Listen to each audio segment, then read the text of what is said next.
안녕하세요. 스포츠bet 스픽스터 스베입니다. 고배당 픽을 찾고 계신가요? 3월 6일에 가족방에 공개된 유로파 리그와 NBA 조합픽 결과입니다. 5.4배 수익 보신 분들 정말 축하드리고요. 자, 그럼 잠시 광고 시청하고 분석 시작해 볼 텐데요. 바로 분석 영상 시청을 원하시는 분들은 40초 정도 넘겨주시면 되겠습니다. 확실한 조합픽 및 주력픽을 원하시는 분들은 스베.com 링크 또는 제 채널 소개란 링크 통하여 단체 카카오톡방에 참여하세요. 매일 신뢰도 높은 분석과 픽을 무료로 제공해드립니다.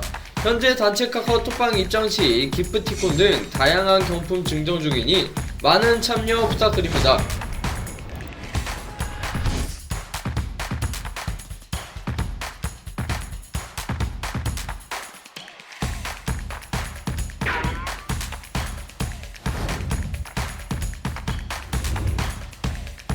자, 오늘은 3월 9일에 펼쳐지는 해외 축구 중요 경기 분석을 시작해 볼 텐데요. 첫 번째 경기는 리버풀과 사우스햄튼의 프리미어리그 맞대결입니다. 리버풀은 우승을 향해 질주하는 강팀이고, 반면 사우스햄튼은 강등권 탈출을 위해 몸부림치는 팀인데요. 이번 경기는 두 팀의 상반된 상황과 경기력 차이가 그대로 드러날 가능성이 높다고 보는데요. 리버풀이 홈에서 완벽한 경기력을 보여줄지, 아니면 사우스햄튼이 예상 밖의 저항을 펼칠 수 있을지 지금부터 자세하게 분석해 보겠습니다. 자, 양팀의 부상자 명단 한번 먼저 살펴볼 텐데요. 리버풀 같은 경우 조 고메즈와 코너 브래들리가 결장이 확정이고요. 각포 같은 경우에는 아직 출전 여부가 불투명한 상황입니다. 사우스햄턴 같은 경우 라이언 프레이저, 로스 스튜어트, 후안 라리오스가 결장 확정이고요. 제임스 브리아, 카일 워커 피터스, 아담 랄라나는 출전 여부가 현재 불투명한 상황입니다. 리버풀은 최근 챔피언스 리그 16강 1차전에서 파리 생제르맹을 1대0으로 꺾으며 분위기가 현재 최고조인데요. 특히 알리송 골키퍼의 선방이 돋보였으며 수비 조직력도 상당히 탄탄했던 모습이었죠. 리그에서는 홈에서 강력한 모습을 보이며 20경기 중 17개의 승을 거뒀고, 현재 리그 선두를 유지하면서 우승 경쟁을 펼치고 있는 상황인 리버풀입니다. 자, 리버풀의 핵심 선수 한번 살펴볼 텐데요. 당연히 모하메드 살라가 있겠죠. 살라 같은 경우 리버풀의 공격을 이끄는 핵심 선수로 현재 리그 득점왕 경쟁 중입니다. 빠른 돌파와 정교한 마무리가 살라의 엄청난 강점이죠. 또 수비에서는 바질 반다이크가 있는데요. 공중볼 장악력과 수비 리딩이 굉장히 뛰어난 선수로 상대 공격을 차단하는 능력이 매우 탁월합니다. 사우스햄턴의 롱볼 전술을 무력화할 가능성이 매우 높죠. 반면 사우스햄턴은 지난 경기에서 첼시에게 0대4로 대패하면서 분위기가 좋지 못한데요. 현재 리그 최하위로 강등이 유력한 상황이며 원정 경기 성적도 프리미어리그 최악의 수준입니다. 수비 조직력이 계속해서 흔들리며 최근 5경기에서 14개의 실점을 기록했고, 공격에서도 이렇다 할 해결사가 없어 현재 득점력 또한 상당히 부족한 모습입니다. 사우스햄턴의 핵심 선수 한번 보실 텐데요. 폴 오누아추는 키가 크고 제공권이 좋은 공격수입니다. 세트피스 상황에서 강점을 보일 수 있는 선수죠. 자, 이제 양팀의 전술적 포인트 한번 살펴볼 텐데요. 리버풀은 높은 지역에서 강한 압박을 가하며 공을 탈취한 후 빠르게 역습으로 전환하는 플레이를 즐겨합니다.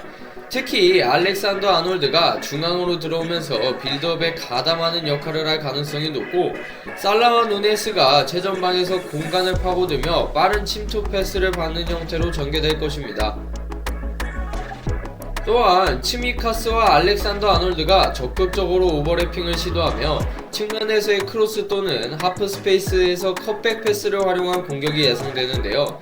특히 살라가 안쪽으로 좁혀 들어오면서 공간을 만들게 되고, 뒤에서 올라오는 풀백들이 공격을 지원하는 패턴이 자주 나올 것입니다. 리버풀은 그라벤 베르흐, 맥 알리스터, 커티스 존스를 활용하여 중원에서 안정적인 점유율을 유지하며 경기 주도권을 잡을 것인데요. 사우스햄턴이 내려선 수비를 할 경우 측면과 중앙을 번갈아가며 공을 돌리며 공간을 만들어내는 방식으로 공략할 가능성이 높습니다. 반면 사우스햄턴은 리버풀의 강한 압박과 점유율을 의식하며 수비 라인을 낮추고 빠른 역습을 노릴 가능성이 높은데요. 특히 롱패스를 활용하여 오누아추에게 볼을 떨어뜨려 주거나 이선에서 달려오는 공격수들이 세컨볼을 노리는 형태로 전개될 가능성이 높습니다. 또한 사우스햄턴은 리버풀에 비해 신장이 좋은 선수들이 많아 코너킥과 프리킥 상황에서 제공권을 활용한 공격이 핵심 전략이 될 것인데요. 오누아추의 공중볼 경험 능력과 알카라스의 킥력이 중요한 역할을 할 것으로 보이며 역습이 여의치 않을 경우 세트피스를 최대한 활용하여 득점을 노리는 전술이 예상됩니다. 그리고 리버풀의 공격 패턴을 고려했을 때 살라의 측면 돌파와 반다이크의 세트피스 공략을 막는 것이 사우스햄튼의 핵심 과제인데요. 베드나렛과 헤러우드 벨리스가 중앙에서 조직적으로 수비 라인을 형성하고 측면에서는 워커 피터스가 살라를 1대1로 적극적으로 견제할 것으로 보입니다. 다만 사우스햄튼의 수비가 최근 흔들리는 모습을 보였기 때문에 리버풀의 공격을 효과적으로 차단하기는 어려울 가능성이 높습니다. 리버풀의 강력한 홈 경기력을 고려하게 된다면 사우스햄턴이 이변을 일으키기는 굉장히 어려워 보이는데요. 특히 살라와 누네스를 중심으로 한 리버풀의 공격이 사우스햄턴의 불안한 수비를 뚫을 가능성이 매우 높다고 보기 때문에 이번 경기 저 스베는 리버풀의 마엔을 예상합니다. 고배당 주력픽을 원하시는 분들은 스베.com 링크 또는 제 채널 소개라는 링크 통하여 단체 카카오톡방에 참여하세요. 매일 신뢰도 높은 분석과 픽을 무료로 제공해드립니다. 현재 단체 카카오톡방 입장 시 햄버거 기프티콘 등 다양한 경품 증정 중이니 많은 참여 부탁드립니다. 놓치지 마세요. 자, 그럼 두 번째 경기 스타드렌과 파리 생제르맹의 맞대결 한번 분석해볼 텐데요. 리그 선두를 달리고 있는 파리 생제르맹과 홈에서 강한 모습을 보이는 스타드렌의 대결인데요. 파리 생제르맹은 주중 챔피언스 리그 일정까지 고려해야 하는 상황이라 로테이션 가능성이 있는 경기입니다. 과연 어떤 승부가 펼쳐질지 지금 바로 한번 분석해보겠습니다. 양팀의 부상자 명단 한번 살펴볼 텐데요. 스타드렌 같은 경우 알리두 세이두와 자위 시세가 출전이 어렵고요. 도간 알렘다르는 현재 출전 여부가 불확실한 상황입니다. 파리 생제르맹은 현재 베스트 전력을 유지하고 있지만 챔피언스 리그 일정으로 인해 주요 선수들의 출전 시간이 조정될 가능성이 높습니다. 스타드렌은 최근 경기에서 몽펠리에를 4대0으로 대파하며 좋은 분위기를 타고 있는데요. 하지만 시즌 내내 기복이 심한 경기력을 보이며 중위권에서 헤매고 있는 모습이죠. 공격력은 나쁘지 않지만 수비적으로 불안한 모습을 보이며 실점이 현재 많습니다.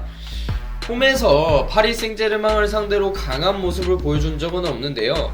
최근 5경기에서 2승 2무 1패를 기록하며 흐름 자체는 나쁘지 않은 스타드렌입니다. 스타드렌의 핵심 선수로는 아르노 칼리무엔도라는 선수가 있는데요. 파리 생제르맹 유스 출신 공격수로 친정팀을 상대로 강한 동기부여를 가지고 있겠죠. 빠른 스피드와 골 결정력이 강점이며 측면과 중앙을 자유롭게 오가며 플레이합니다. 중원에서 파리 생제르맹의 압박을 이겨내고 공격을 전개해야 될 핵심 선수라고 볼 수 있습니다. 파리 생제르맹 같은 경우 리그 선두를 굳건히 지키고 있으며 최근 경기에서도 안정적인 경기력을 유지하고 있는데요. 리그에서 최근 5경기 4승 1무로 압도적인 모습을 보이며 공격과 수비에서 모두 완성도 높은 경기 운영을 펼치고 있습니다. 다만 주중에 챔피언스리그 리버풀과의 16강 2차전을 앞두고 있어 주요 선수들의 체력 안배가 필요한 상황인데요. 루이스 엔리케 감독이 일부 로테이션을 가동할 가능성이 높습니다. 공격진의 화력은 여전하지만 일부 핵심 선수들의 체력 부담이 변수가 될 수 있겠죠. 파리 생제르맹의 핵심 선수 한번 살펴보겠습니다. 곤살로 라모스는 제공권이 강하고 박스 안에서의 움직임이 매우 뛰어나 스타드렌의 수비진을 위협할 수 있는 선수입니다. 이강인 같은 경우 미드필드에서 창의적인 패스와 볼 배급을 담당하며 이번 경기에서도 큰 역할이 기대되는데요. 측면과 중앙을 오가며 경기 조율에 중요한 역할을 할 것으로 보입니다. 또한 브래들리 바르콜라는 최근 경기에서 좋은 폼을 유지하고 있으며 측면 돌파와 스피드를 활용한 공격 전개가 강점인 선수인데요. 스타드렌의 측면 수비가 느린 만큼 빠른 돌파로 공간을 만들어낼 가능성이 높습니다. 자, 이제 양 팀의 전술적 핵심 포인트도 한번 살펴볼 텐데요. 스타드렌 같은 경우 파리 생제르맹의 점유율 축구를 견제하기 위해 전방 압박을 강화하고 빠른 역습을 노리는 전략을 사용할 가능성이 높습니다. 또한 파리 생제르맹의 측면 수비가 공격 가담 시 생기는 공간을 노려 칼리 무엔도와 블라스를 활용한 크로스 플레이 또한 중요하겠고요. 제공권이 강한 선수들이 많기 때문에 코너킥과 프리킥 상황에서도 득점을 노리는 전략이 필요한 스타드렌입니다. 파리 생제르맹 같은 경우는 중원에서 이강인과 비티냐가 패스 플레이를 통해 경기 흐름을 조율할 것으로 예상되는데요. 바르콜라와 두엘을 활용하여 측면에서 빠르게 상대 수비를 무너뜨리고 크로스를 올리는 패턴을 사용할 가능성이 높습니다. 하지만 챔피언스 리그를 앞두고 있는 만큼 전반부터 강한 공격으로 리드를 잡고 후반에 체력 안배를 할 가능성이 매우 높습니다. 파리 생제르맹이 승리할 가능성이 매우 높지만 스타드렌의 홈 경기라는 변수를 고려할 필요가 있는데요. 파리 생제르맹이 초반에 주도권을 잡고 리드를 지켜나는 경기 운영을 하게 되면 충분히 쉬운 승리를 가져올 수 있다고 보기에 이번 경기 저 스웨는 파리 생제르맹의 승리를 예상합니다. 고배당 주력픽을 원하시는 분들은 스베.com 링크 또는 제 채널 소개라는 링크 통하여 단체 카카오톡방에 참여하세요. 매일 신뢰도 높은 분석과 픽을 무료로 제공해드립니다. 현재 단체 카카오톡방 입장 시 햄버거, 기프티콘 등 다양한 경품 증정 중이니 많은 참여 부탁드립니다. 놓치지 마세요. 자, 이제 마지막 경기인데요. 바르셀로나와 오사수나의 맞대결입니다. 자, 경기는 바르셀로나의 홈 올림픽 스타디움에서 펼쳐지는데요. 자, 이번 경기는 과연 어떤 승부가 펼쳐질지 분석 시작해보겠습니다. 자, 그럼 양 팀의 부상자 명단 한번 살펴볼 텐데요. 바르셀로나는 핵심 골키퍼인 테어 슈테겐이 부상으로 빠져있고 크리스텐센과 베르날도 경기에 나설 수 없습니다.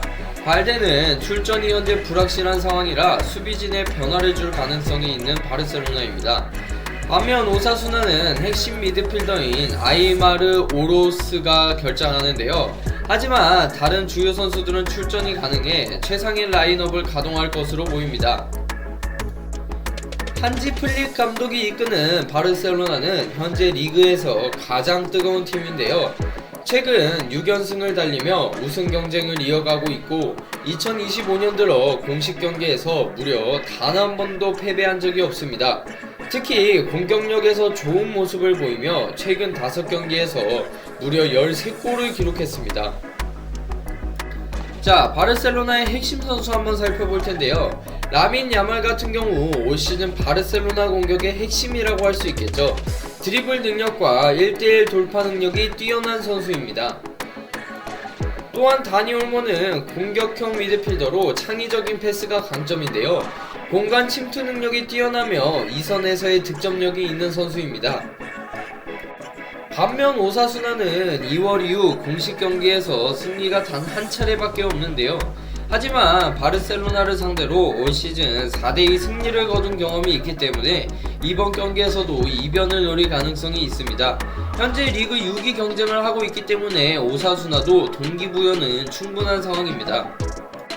자, 오사수나의 핵심 선수 한번 살펴볼 텐데요. 부디미르 같은 경우 최전방 공격수로 제공권이 강점인데요. 세트피스에서 위협적인 움직임을 보여줄 수 있는 선수입니다. 또한 루카스 토로는 중원의 핵심 미드필더인데요.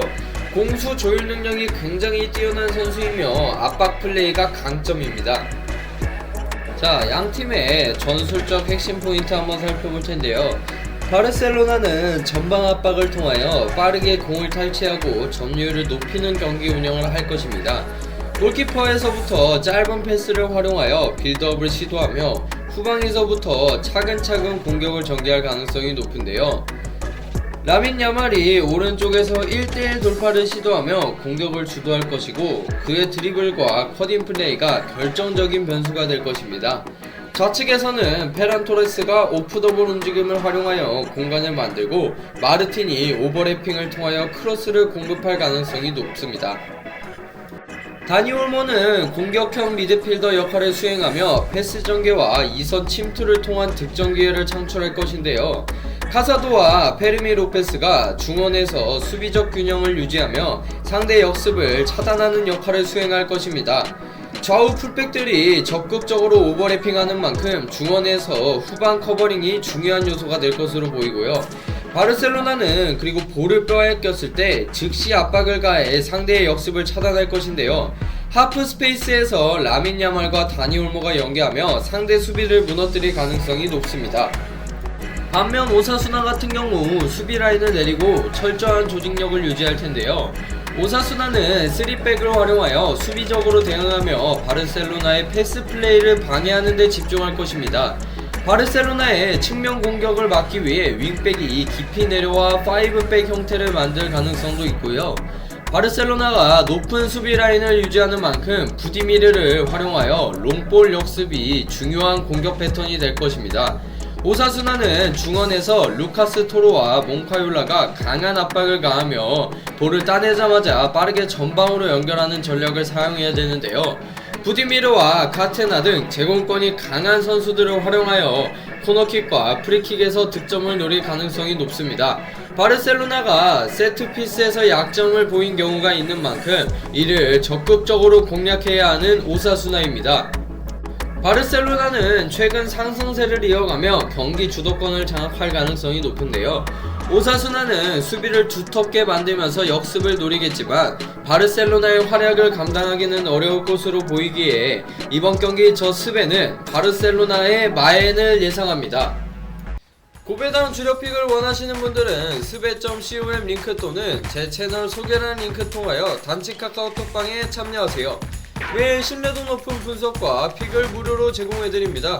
현재 단체 카카오톡방 입장 시 햄버거, 기프티콘 등 다양한 경품 증정 중이니 많은 참여 부탁드립니다. 놓치지 마세요.